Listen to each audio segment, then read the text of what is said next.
Bonjour Mamie Véro. Donc voilà, je voulais vous donner des nouvelles de la ruche qui porte votre nom. Alors comme vous pouvez le voir, le temps est passé, l'écriture est un petit peu effacée. Mais c'est bien donc la ruche qui porte votre nom. Il y avait des losanges qui symbolisaient les alvéoles, vous voyez? Ben oui, le temps, le soleil, la pluie sont passés, mais la colonie d'abeilles est en pleine forme. Et je voulais vous donner des nouvelles de ces petites abeilles. Alors la saison apicole est passée, ainsi que ses 3 récoltes. Printemps, acacia et miel d'été. Puis ensuite est venu le temps de l'hivernage après le retrait des premières hausses.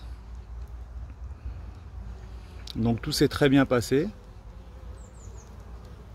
Donc l'hivernage consiste à avoir une colonie qui va passer un hiver sans encombre, avec des réserves de miel, avec énormément, un maximum d'abeilles, et qui va redémarrer une saison qui va, au printemps, redémarrer une saison apicole avec une dynamique et une santé la meilleure.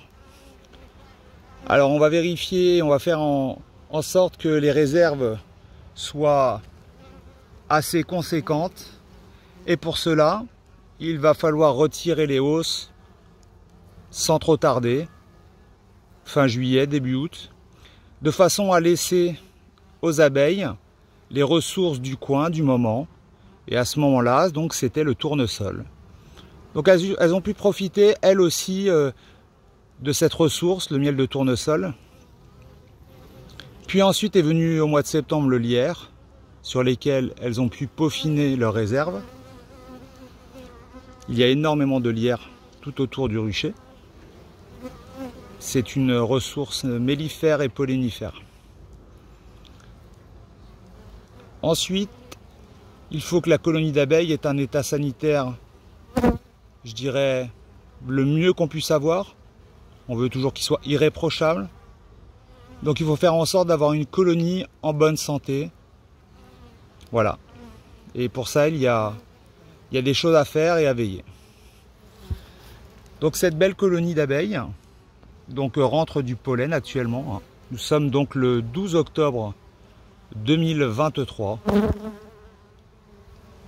Il fait environ 23-24 degrés. Il fait très chaud pour la saison. De temps en temps, on peut voir donc du pollen rentrer. Ça, c'est vraiment un signe de bonne santé, le pollen. Donc si les abeilles ont cette dynamique de rentrer du pollen, c'est pour la suite, c'est pour les futures pontes, pour la reine. C'est un apport protéique essentiel.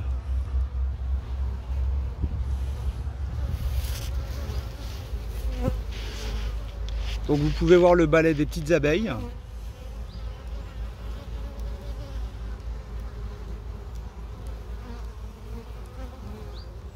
Ça fait plaisir de les voir comme ça.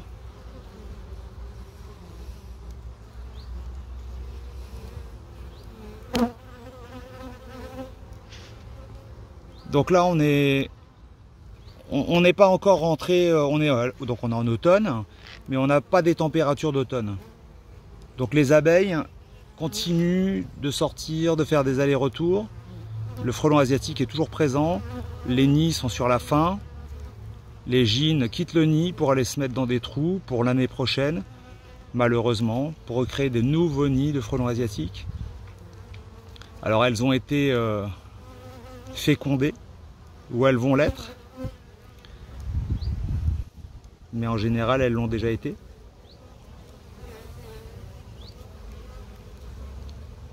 Et donc là, on a un moment où il fait chaud depuis quand même pas mal de temps, plusieurs semaines. On sort de l'été, mais l'automne ne s'est vraiment pas amorcé. Et on ne sait pas quand est-ce que l'hiver va commencer, entre guillemets, des températures froides, ce qui vont permettre aux abeilles de se mettre aussi en stase. C'est très important. Parce que là, vu qu'elles font des allers-retours, vu qu'elles sortent, qu'elles rentrent, et il leur faut de l'énergie. Et l'énergie, c'est leur réserve, c'est le miel, c'est les glucides.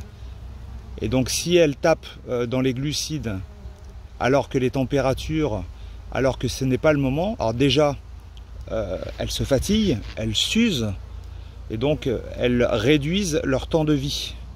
Parce qu'on peut